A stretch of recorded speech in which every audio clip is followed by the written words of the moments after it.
sayın katılımcılar, toplantının bu bölümünde değerli bir konuğumuz var. Bizim için uzun bir yoldan, Johannesburg'dan geldi buraya. Kendisine ayrıca çok teşekkür ederiz ve minnettarız.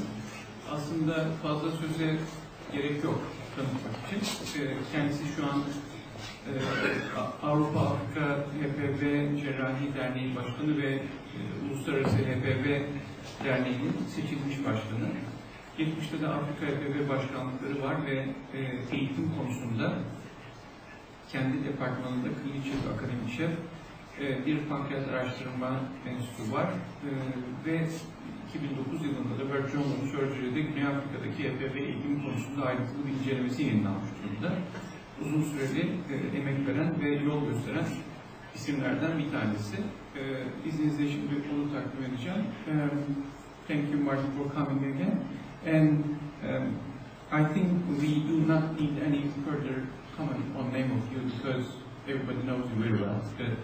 You are you are not only the most important figure in the HPV world, but also in HPV education.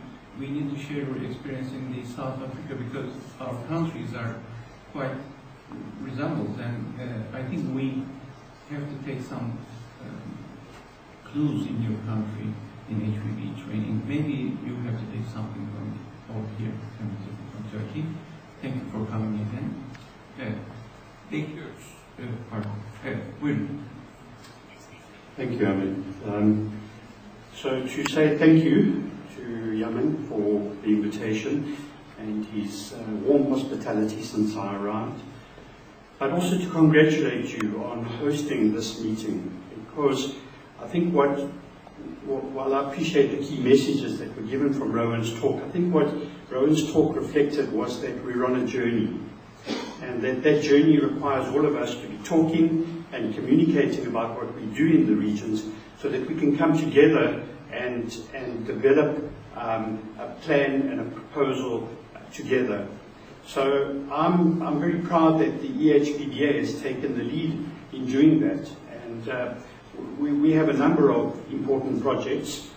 Developing new national chapters is one, but I think the main focus at the moment is the young HPV surgeon. It's about how we train HPV surgeons and how we as a regional association can assist in developing that program. So I think really to congratulate all of you on hosting this meeting, because I think it's really important that we begin to talk so that we can share ideas. So as you mentioned, I mean, we share many commonalities in South Africa with Turkey. And for me the issue is that education in many ways is actually a political issue. It's not just an issue of isolation of education and training doctors with particular skills, and it has to be linked to our context in which we work. So I think that while what is interesting for me when Rowan talks about HPV development in the UK, his background to it is around an educational process. For me, when I talk about the background to subspecialty training, I look at the context of access to surgical care. Because I think that in low and middle income countries, even high middle income countries, access to surgical care is something that we have to contextualize subspecialty training within. So while we talk about this subspecialty with passion, because each one of you are in this room because you have a passion for HPV surgery in whichever form, but it's important for me that when we talk about the training of HPV surgeons, we do so in the context of how healthcare delivery happens in our country. And so for me it's about developing a vision for healthcare in general as our point of departure, and then look at how the subspecialty fits into that. And I'm sure that we would all agree that universal access to safe, high quality and affordable surgery and anesthesia we needed should really be the driver against which we judge everything we do in HPV surgery. So why I say it's become a political issue is because the drivers for this access to surgical care has really been put within the domain of public health. And public health is really the politics of health care in many ways. And so over the last few years there have been a number of very important publications and events that I think start to define that access to surgical care, and that we as subspecialists have to go back to make sure that whatever we do is aligned to these broader issues. So the Lancet Commission on Global Surgery, which was published last year, was one of the first publications that gave us some idea of what the global access to surgical care looked like. So we know that out of 7 billion people on this planet, only 5 billion have access to safe surgery. So it's not just surgery, it's safe surgery when needed. These are important concepts. But to be able to achieve the access and reasonable access by 2030, we're going to need to have 143 million extra procedures. But there's also the issue of catastrophic spending and how surgical care can push people into poverty. And so that's another important issue, because surgical care, when you invest in surgical care, in fact and the Lancet Commission showed this through economic modelling, showed it very well how you can actually improve on your gross national product in a country. And lastly, when we look at surgery, surgery's been separated, it's been isolated from healthcare in general for a whole lot of prejudiced views, in my opinion. And we need to be able to integrate surgery back into the general healthcare provision and make sure that the importance of surgery is well recognized. And so in many countries, particularly in my country, before we can even start to get the broader support for HPD surgery, we need to make sure that we are part and very much integrated into this process. So it's an indivisible part, and no matter how you look at HPB surgery, we fit into many different ways that we look at healthcare delivery, when we look at a life course approach to disease, or a disease burden approach, or a level of care approach. HPB surgery has some role to play in every one of those aspects. So what about the healthcare delivery and management? And I think that as HPB surgeons, our tertiary and quaternary platforms well established. Certainly in sub-Saharan Africa, South Africa is a model that many people come to us for training. But we know that in our country, access to surgical care is limited. And one of the big problems is that patients are being managed at different levels. So Rowan talks about centralization and accreditation of high-volume centers. In South Africa, surgery in general is performed at too many levels, and inappropriately so, because it costs much more when you're doing procedures at the wrong level. So how do I see this? And I think that underpinning HPB surgery has to be an approach to what we call acute care surgery. Now, acute care surgery has many different definitions around the world. It doesn't matter how you describe it. I think it's the basic general surgery competency against which HPB surgery has to be practiced. And for us to do that, certainly in our South Africa as a middle-income country, we have to strengthen the district hospital. And we have to make sure that the district hospital is appropriately managing patients. So we have to integrate surgery into a broader healthcare process. We have to strengthen the district hospitals. And the important thing about surgery that I've learned over the years is that it's a system. To do surgery, you have to have all these components put together, which many other parts of medicine don't do. You're dealing with what's an epidemic in our country, HIV, and you only focus on HIV. The systems that you put in place for delivery of HIV healthcare isn't the same or isn't broad enough to encompass other healthcare areas. So surgery is not a disease-specific treatment modality. It covers a whole lot. And so a lot can be learned from the healthcare system around when you look at surgery and what surgery can offer. Human resources is absolutely crucial to it, and I think that there's a whole lot of issues that we talk about here, and I guess it's the focus of this conversation is around how we develop those skills in delivering that health care. So I think that for us in South Africa, we talk about defining the competencies.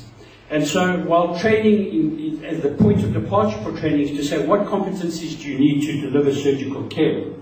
And it's a balance for me between the subdiscipline HPB, liver resection, liver transplantation, and those to be able to do a simple cholecystectomy or simple perforation of a viscus. Most of our training happens in a service learning environment, so you're learning at the same time as you're delivering care. And then it becomes a question of who should train the general surgeon, whether it should be at subspecialty level or whether it should be the generalist. And I don't think we've answered that question quite accurately. I believe that it probably should include both. So So I think that in South Africa, we have the situation where we don't have enough surgeons for our country's needs. And particularly when we look across our border to sub-Saharan Africa, we don't have nearly enough doctors to train as surgeons. So we have to look at innovative solutions, and I just mentioned them for completeness sake, and it brings into consideration the concept of task shifting, and that's upskilling medical officer type doctors, non-specialist doctors, to be doing some of the stuff to allow the subspecialists to do their work, or else training a different cadre of healthcare workers, such as the non-medical or the non-physician medical assistant. And so I mentioned these as just potential solutions, but obviously it's not really relevant to what we do here, or what we're talking about here. Research becomes essential, and I think that what I saw here today, the kind of research going on in this university, is remarkable. It drives much of what we do, and it sets the standard for much of what we do. We need champions. We've got to develop the strategies so that we can influence what governments decide around the delivery of healthcare. And I think in HPV surgery, that's really important, that the identity of our discipline or our subdiscipline is recognized and factored into any national surgical plan. So the problem in sub-Saharan Africa is that we have very little data on what we do. And so without that data, the ability to influence is really limited. And so our focus on training has to be also a focus on research. So we have many gatherings where we look at strategies on how we do that. And when we talk to the professional associations like your own, we look at the issue of defining competencies. We look at the role of developing the surgical workforce, and we look at how transcontinentally in Africa we can develop these skills. And so I think Rowan touched very nicely on all of those issues. So if I go straight to the South African context, we have a country slightly smaller than your own of 54 million citizens, and very much like Turkey, we have this dual health system, where we have a public system which delivers care to most of the patients without having the share of the health spend in the country allocated to it. We have a large private sector which is largely uncontrolled, has many of its own inefficiencies, and so while it appears to be delivering a better health care, it's actually, because it's an income generating system, it suffers from many of the complexities that I'm sure that you're aware of. What we don't have in South Africa is a private education system, certainly in medical care. In fact, the government has legislated against that. But it seems that we're having to move towards that. So training happens in our country. All the training happens within the university environment. So to train surgeons and to train subspecialists, you have to do it in a university-associated hospital. But how does the university get to train these individuals? And so we have a regulatory body which is called the Health Professional Council of South Africa, which allocates training numbers to particular institutions, but also it has to accredit. There's a process of accreditation of that environment to train. Then we have another body called the College of Medicines, which is the examination body. It sets the curriculum for the training, it sets the outcomes for the training, and then does the assessment. And at the end of the day, once you have qualified from that college, you go back to the Health Professional Council where you get registered as a specialist. The problem is in a small country like South Africa, you generally are part of all three of those processes, which makes it a little bit perverse. So in the Health Professional Council, you go out, and so for myself, I go and accredit a particular university and say, yes, they can do the training. And then I go take another seat where I sit on the examination board for the College of Medicines, and I say, well, this is how we're going to examine the particular students. And when they've graduated, then I sit on a Health Professional Council board where I say, okay, this individual can now be registered to practice HPV surgery. So while the intention is good, when you have a limited number of people, there is always the potential for conflict of interest. Now, I just always like to reflect what we do in South Africa against the Australasian situation. So what's happened in the Australia and New Zealand situation is the HPV Society has been tasked with responsibility for all of these things. They do accreditation of the centres, they do training, oversight and standardisation, they do the examination, and they do quality control. So your audit every year has to go, as every HPB surgeon, has to go to this group where it gets recognised. So there's no pretense about conflict of interest. They just get one group, and it's a professional body that does all of it. So when you look at the College of Surgeons in South Africa, which is now the assessment component, entry into HPB is not direct because we don't have a particular registration of HPB surgery, but we do have what we call a certificate in gastroenterology. But because we have people who subspecialize within that into either colorectal, HPB, upper GRT or esophagogastric, and then we have a group which we call general. So there would be three ways that you can become or get the certificate in gastroenterology. So you've got to meet the requirements of the Health Professional Council, but the accreditation of the unit is done by the Health Professional Council, but the certificate is allocated by the College of Medicine. And then examination or admission to the examination, you have to be registered as a specialist surgeon, and then you have to have completed at least 18 months after your general surgery specialty to enter into this examination. But you will only be registered as a surgical gastroenterologist and not as an HPB or GI surgeon, but you will declare your interest before the examination. So you will be examined by a different group of examiners. If you declare HPB, you will only be examined by HPB surgeons and not by colorectal surgeons. So in actual fact, what we do is we register you, but your examination process is only in HPB. So as I've said, we have no HPB or colorectal specifically in South Africa. One of our challenges, and that's come up already, is that we have no formal transplant component in our exam. The problem is that the transplant, particularly liver transplantation, is not as well developed in South Africa as it would be in Turkey. And so the debate for us is not as urgent as I imagine it may be here. So, as I said, that there's the curriculum which is established by the college, but the accreditation of training is by the Health Professional Council. And so, why do we only have a GRT certificate and not really HPB or colorectal? And I think it really looks at the needs of the country. Because as a small country with a few HPB centres, to be able to train too many people in HPB, all we do is we push them into the private sector. And we have inability to retain them within the public sector where the needs are.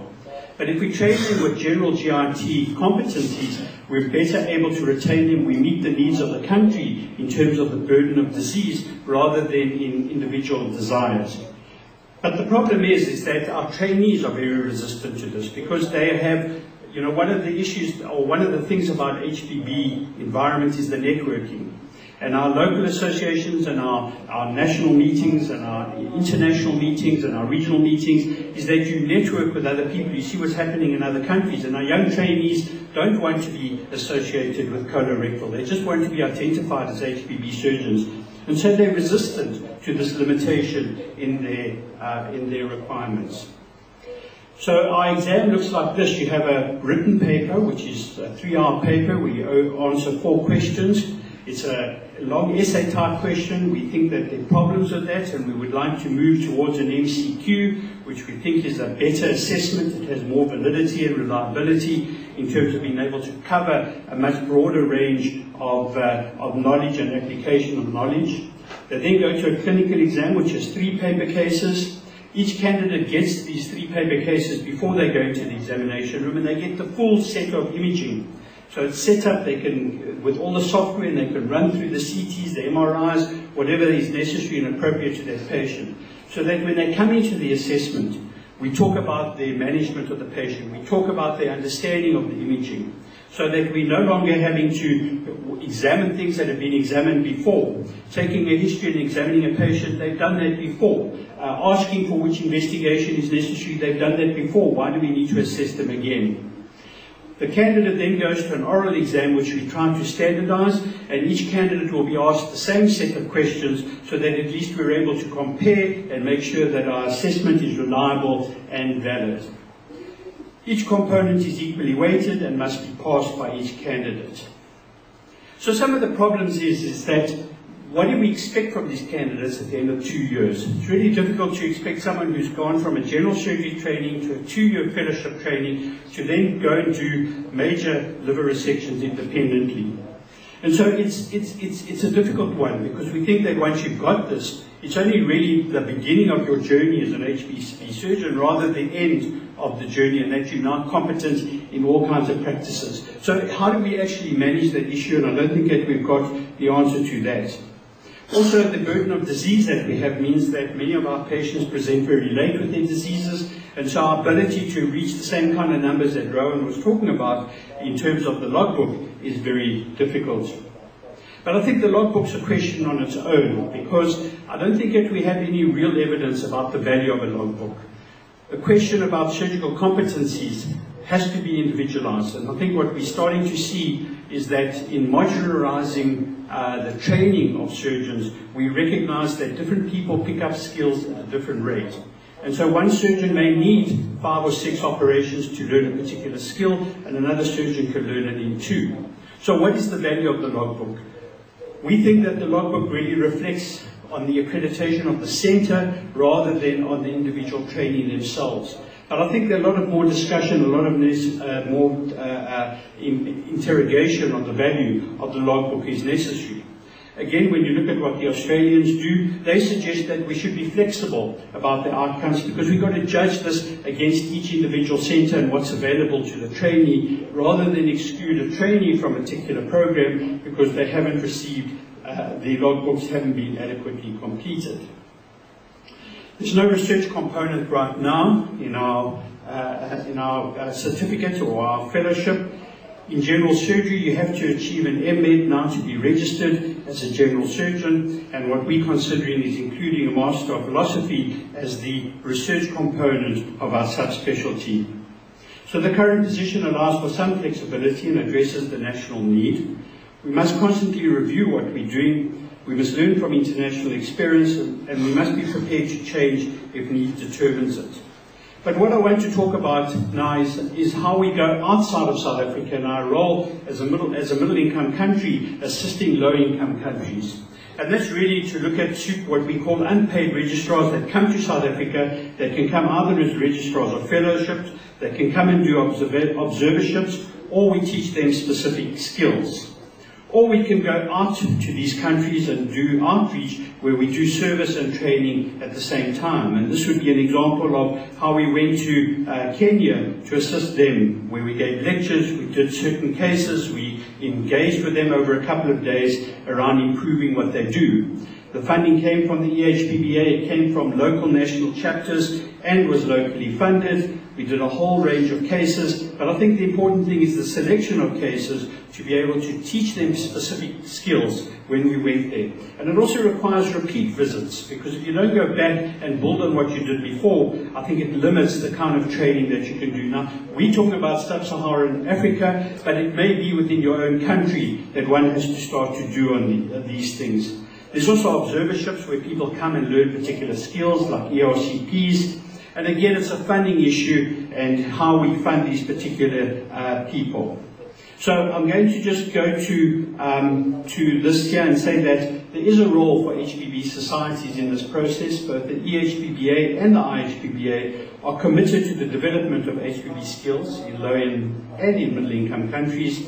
Our national chapter plays a role both in South Africa but also beyond our borders. I think middle-income countries have a role to play. For example, people are going to Colombia and Sri Lanka to do liver transplant, to take those kind of skills there. So they're not taking basic skills, they're taking advanced skills, liver resection and transplant.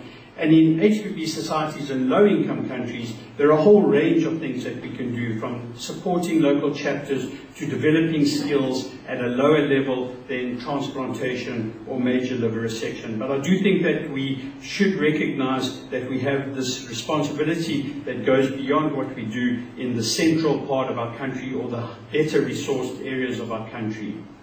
So I think that we can just aim to say that we have this responsibility, and so I don't want us to see HPV surgery development in isolation. It is certainly in low and middle income countries an issue which has to be related to the politics of education, and I hope that I've shared with you some of how we achieve that in South Africa. And then just to end, to remind you, my bit of marketing and promotion for our meeting in Mainz, and I hope that many of you from Turkey will join us in Mainz with Professor Hake Lang, who I know is well known to many of you, and join us for a meeting where we take forward the collaboration between national chapters, where we continue the discussion around education and what we as HPV surgeons are trying to achieve in the region.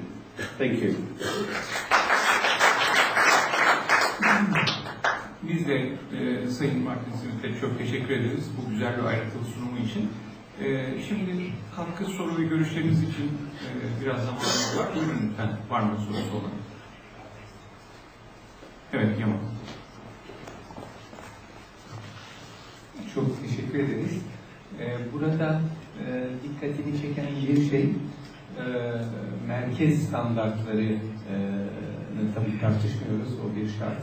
Ancak fellow'ların yapmaları yeterli sayılacak sayılar konusunda sanıyorum biraz daha fleksibel düşünüyorsunuz. Bu belki çok organize olmayan, yani bizim gibi ülkeler açısından bir açılım da olabilir. Biraz daha içine katılabilir. Daha fazla sayıda merkez belki eğitime daha çok iştirak edebilir. Bu konuyu biraz açabilir misiniz? Yani sayılar ne derece önemli fellowship programında? Ve o disiplini almış bir kişi, örneğin şu an OMS'in öngördüğü sayılara ulaşmasa bile HPB camiasına yeteneklerini daha sonra da geliştirecek ama sertifikalı bir cerrah olarak katılabilir mi? I think that that's the crucial question that we struggle with in a country where we have limited training capacity and limited number of units. So we've set the number at 20 major liver resections, 20 pancreatic resections. But it's hard to exclude someone when they haven't achieved that, when the training centre suggests that they have that kind of capacity. So we do try and centralise in smaller units. We will make possibilities and opportunities for people to come to a larger centre to learn and to get those opportunities to train. But when it's limited, do we then exclude someone from the training? If the unit is doing 50 major liver resections a year, it's very difficult for the individual trainee to get more than 20 over that period of time. So I think that that's the challenge that we face. So it is about measuring competency against the accreditation of a particular unit and which one takes precedence. And I think it's a balance between those two. If you look at the evidence around high volume centres, and the ability to look at outcomes in high volume centres, they don't talk about the high volume surgeon, they talk about the volume of the centre. So that if the centre is performing that, then the supervision, the skills, the support, the MDT support exists within that unit. But I did say that at the end of the 2 years, we're not sure what we've trained people to be. Can you go out into the private sector and do independent liver resections after you've only done 2 years of HPV surgery? I don't think that you should be able to. But the regulations allow you to. And I think that there's a tension between that. Evet, buyurun lütfen. Arkası. Ben Doktor Ömer Yalçın Üniversitesi Fakültesi hem Rome Parks'ta hem de Sayın Partisi çok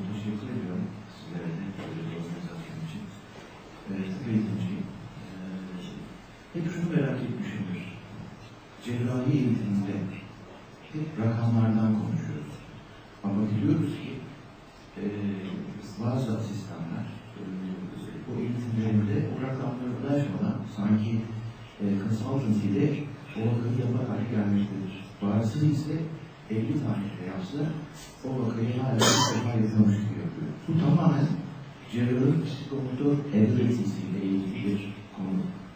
O nedenle eğitim sırasında özellikle Britanya'da çok gündemde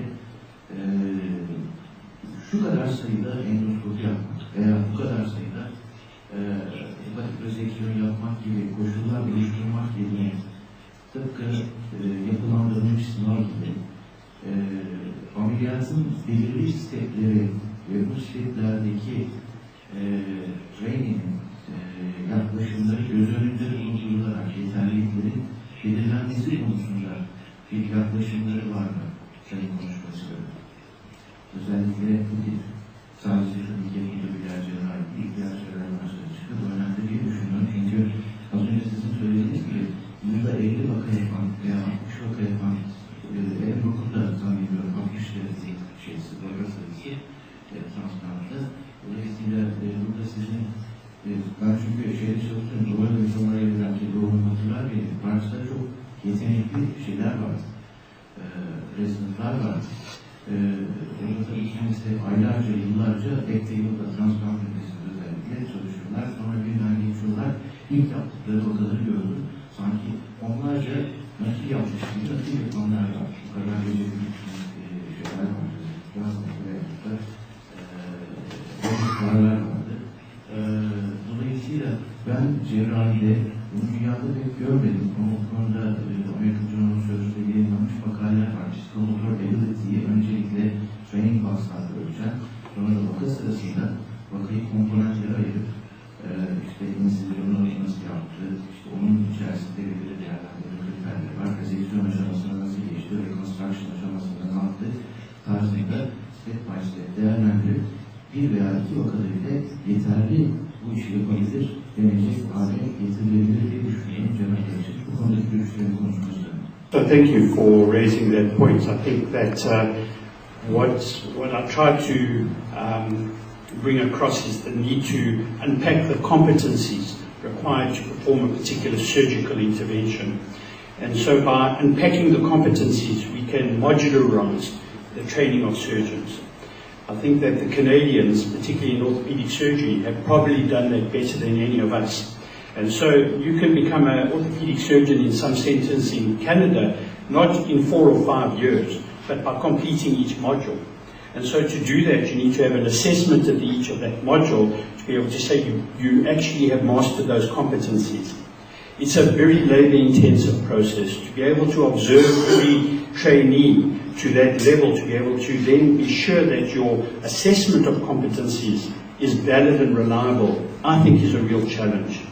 So while accreditation of centres and standardization of curricula and centralization of assessment processes like we're talking here today are really important, to move to what you're suggesting, which I think is absolutely the goal that we should be striving for, I think is really challenging and labour intensive. But I think that what you highlight is that there isn't one way to do it, that we need to individualize not only the training set as we've suggested through the logbook, but we have to individualize the trainee, because different people will learn different things at different speeds and will be able to pick up something. One of the areas that I'm involved in training with is ERCPs, and so we use the endoscopy guidelines that you talk about. And it's clear to me that 20 years ago when you were training ERCP with the kind of fiber optics I was trained on, took you much longer to do the procedure than it takes now for training. So we can't use ways that we trained 20, 30 years ago, like I learned, to now train trainees today. So it's a dynamic environment, it's shifting. I think that the involvement of medical educationalists in this process, understanding the psychometric skills that you talk about, how we measure them, how important they are, whether we can predict someone up front about how quickly they'll learn the skills, I don't think we've mastered that yet. I think we've started to ask the questions, and I think it's important that we as HPB surgeons are part of answering those questions. But I think that what you highlight is that there are many more questions than there are answers. But I think someone like Rowan and Xavier, who are involved in these processes as well, may have a different approach to what I'm suggesting. So that would be a personal opinion on what you raise. Essential questions. Teşekkür ederim. Roll, ne düşünüyor acaba? Peki, Ro, would you like to make a comment on it? Yeah, I think you've raised a really important... Do you want me to go to the microphone? Can you hear me? Actually, we can't give you a microphone. You can... I think you raised a really important question, which is exactly where we're going. I mentioned that currently in the UK we have an annual review of competency progression, and it is doing exactly that, trying to move away from the numbers and look at the competencies. And we now have got what are known as procedure-based assessments, which break down the steps of index operations, so liver resection and a Whipple's pancreaticoduodenectomy, and it starts with patient preparation, the consenting process, and work-up with the patient, the incision, the exposure, the dissection, the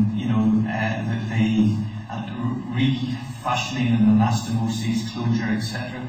So it very much breaks down into component parts, and those are then all judged on a competency for each individual procedure. Those are then reviewed at the end of a year, the annual review of those competencies, and you have to be at a satisfactory standard for your level of training before moving on. So that's currently embedded in the system. But in the UK, to get your certificate of completion of training, you don't have to have mastered everything at the time of completion, which is why most trainees then go on to do a fellowship. Because we don't expect, as Martin has said, we don't expect everybody coming through general surgical training to be masters of HPB surgeon, because that's not the road the vast majority of them are going to go and doing day-to-day practice. But the principles are exactly the way they're moving. It's all around competencies rather than numbers. And the newest thinking is to move towards what are known as EPAs, or entrustable professional activities, where you globally assess skills, be they surgical technical skills, running an outpatient clinic, running an acute ward, and that's another element. But competency-based training is certainly the way we're moving. I agree absolutely entirely. Teşekkür ederiz. Ben bir soru sorduktan sonra söz vereceğim. Bir ek arttı ilgimden. Benim sorum şuydu. Kısa 3 tane şey içeriyor aslında. Bir, HPV konusunda sertifikalı bir eğitim almak, malpraktis veya özel sigorta ya da kamu davaları konusunda bir koruyuculuk, ayrıcalık veya bir güvence sağlar mı eğitime? Örneğin, ortaya çıkan bir komplikasyon için böyle bir eğitim almak ya da sertifikalı olmanın koruyuculuğunu düşünüyor musunuz? En azından ülkemizde veya elimizde göre uluslararası.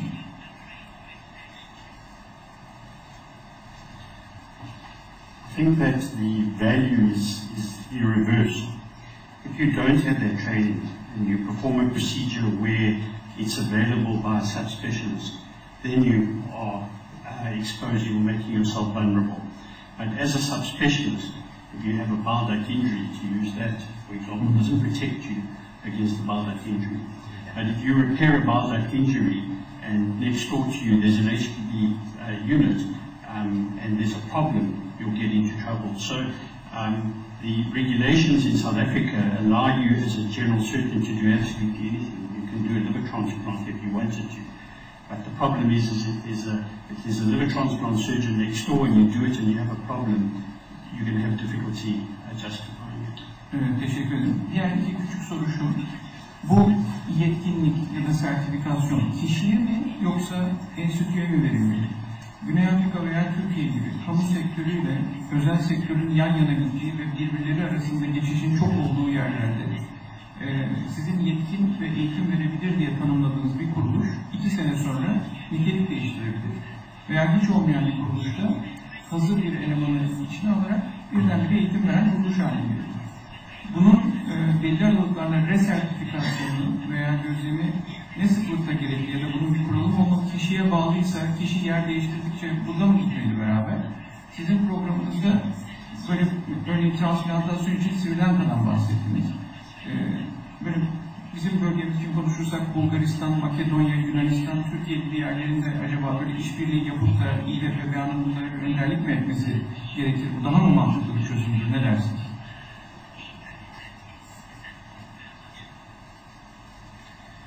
So the accreditation, well, let me stay in South Africa. We have a fee-for-service private sector, and so you don't have a hospital accredited for anything. And so the private sector is driven purely by income and remuneration, even for the hospital. So if you have someone who has lots of complications and their patient spends lots of time in intensive care, that's good for you. So there's a perverse incentive to accredit institutions. So the private sector is unregulated, absolutely and completely. You can do what you like. In the public sector, units are accredited, not individuals. But for a unit to be accredited, there've got to be a certain number of specialists and subspecialists within the unit. So it depends on we have a ratio between trainer to trainee, and for HPB it would be you have to have one trainer can train 2 trainees. So if you have 4 or 5 registered HPB surgeons as I have in my unit, you could train up to 10 fellows, but we don't because of the numbers issue. So we would only train about 3 in my unit at any one time. So I think that regionalization is important. You talk about regionalization to build up the numbers and to build the skills. I actually think that's an important consideration. And I think that's the national chapter concept becomes important, and the accreditation across a region, because if your neighbor is accredited for something, there's no reason why you shouldn't go and learn the skill there. So if your unit is maybe a pancreatic unit, but next door to you there's a country that has a much larger number of liver resections, you should be able to share those abilities and the opportunities. Teşekkür ederim. Sayın İlgin Özden bir söz istemişti. Daha sonra kahve molasına geçeceğiz. Buyurun lütfen.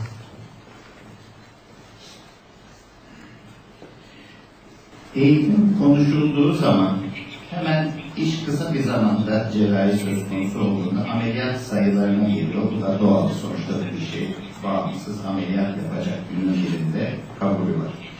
Fakat hepatobiliyer cerrahi söz konusu olduğunda bence bir şey daha var üzerinde pek durulmayan. O da kişinin ne yapacağını öğrenmesi kadar ne yapmaması gerektiğini öğrenmesi.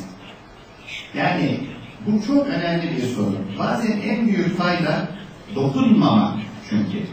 Örnek vereyim. İstanbul Tıp Fakültesi'nin karaciğer safra yolları cerrahisi birimine bu senenin başından beri 650 yeni hasta gelmiş. 650 yeni cerrahi kliniği başvurusu. Nakil başvuruları bunun dışında. Bu 650 hastanın 400-450'sine tam saymadım ama takip ve genel öneriler dışında bir şey yapmak gerekmedi. Bu ne demek? Demek bunlar çoğu referral. Sonuçta demek ki bu kararlar büyük bazı devlet hastanelerinde bile verilememiş ki üniversite baksın denmiş. Aslında hani sırf bunda sınırlı olsun demiyoruz ama bu kararların başka yerlerde verilebilmesi bile İstanbul'da, etraf illerde HPV hizmetinin bir upgrade anlamına gelirdir. Bu yönüyle işin önemli. Bunu niye anlattım? Ameliyat sayısı tam tutmasa bile belli direktörün yetişti dediği bir insan, deneyimli bir insanın ekibinde çalışmak üzere gidecekse bu insana bence mezuniyet verilebilir. Tek başına kalacaksa sorun var. Tek başına kalmayacaksa, deneyimli bir birime gidecekse, ne yapmaması gerektiğini öğrenmişse, bu yine de yeterli bir eğitim hizmeti olarak görülebilir diye düşünüyorum. Teşekkür ederim. Bir Sayın Sağlık Kılıçtur bir yorumunuz olacak mı buna? Just a very quick answer. I mean, I think the issue is this, and I think that it's already been covered. The question to Rowan was, who should be doing laparoscopic major liver resections? The reason why I don't think it should be done by laparoscopists is exactly for the reason you say. To be able to know when not to operate and to know how to manage the complications is not just about learning how to do laparoscopy. So I think that the point is that you have to have a broader understanding of the disease process to understand how to make that surgical decision making. And so that's why I think laparoscopy shouldn't be a subspecialty, it should be part of the organ-based specific area. So I wasn't quite sure of the last part of your question. I think you were asking about yeah, sorry, I didn't quite understand the last part of the question. In all those about the logbook, etc., we presume that this graduate will function independently in a new center, sort of. Let's say somebody has 5 missing hepatectomies, 2 whipples, but the director feels that this person has accomplished adequately. And if this person will go and work in a center where there is another experienced surgeon, I think this should be permissible, because, I mean, that person will probably mature under the mentorship of the other person who is actually the leader of the acting HPV unit. So I think my answer to that is one that looks at the concept of accountability. Depends on who's going to take accountability. If you are the director of the hospital, and when there's a complication, if you're expected to take accountability for that, or if you're the trainer, and someone does something wrong and they come back to you and say, but you trained them, you should be equally responsible. I think we'll find a different approach to what we allow people to do in independent practice. So I know in my country we keep talking about accountability, and if the university is going to be held accountable for some surgeons' recurrent bile duct injuries eventually, because you say, the patient says, but you trained that person, why aren't you taking responsibility for their outcomes? So it is an accountability issue, I think, and I think it's going to evolve, and medical legal practice is going to drive us in that direction eventually. Does that answer your question? I'm not sure if it... Okay, so I just would like to make an additional remark, because we are talking a lot about numbers now. And I think since HPV surgery is a super specialty, there is more required, like educational skills and communication skills. Since the HPV surgeon has to have the ability to coach general surgeons when they are working in HPV surgery. That is one of the added values he has with his super specialty towards the general surgeons. Thank you. Son sözü Sayın Kılıçturgay'a verin. Önemli olduğunu ifade etti. Ondan sonra ara vereceğiz. Ben uzatmak falan amacıyla değil, sadece bir yanlış anlaşılmanın altını çizmek için söz almak istedim. Rakamlar kompetansiyi engellemiyor. Bir adamın o vakayı o kadar girmiş ya da yaptırılmış olması onun illa yeterli olduğu anlamına gelmez. O yüzden kompetansi zaten olmazsa olmaz. Ancak belli bir takım rakamlar zaten o zaman periyodu içerisinde diğer becerilerini geliştirmek için çalıştığında kendiliğinden doğan rakamlar. O yüzden şu algı yanlışlığına düşmemek gerekiyor. Biz rakamları önemsemeyelim, hiçbir değeri yok. Ben bunun, yani bu toplantının bize fikir vermesi açısından tekrar altını çizmek istedim. Bizim açımızdan, ülkemiz açısından çok dikkatle değerlendirilmesi gereken bir konu. Belli rakamlar eğer doğru merkezler seçilirse zaten kendiliğinden çıkıyor. O zaman çok yeterlikli bir kişiye bir yılda verelim. Çok da kolay çözdü komünikasyonu, multidisipliner çalışma planını. O yüzden belli bir limit konmasının bir mantığı olabileceğini düşünüyorum. Aynı şey bulunmalı aslında. Yani bugün entelektüel tavır tutum, genel eğitim, rakam değildir diye değişik boyutlarıyla vurgulaması için teşekkür ederiz. Herhangi bir yorumunuz var mı? No, I think that I agree with you completely.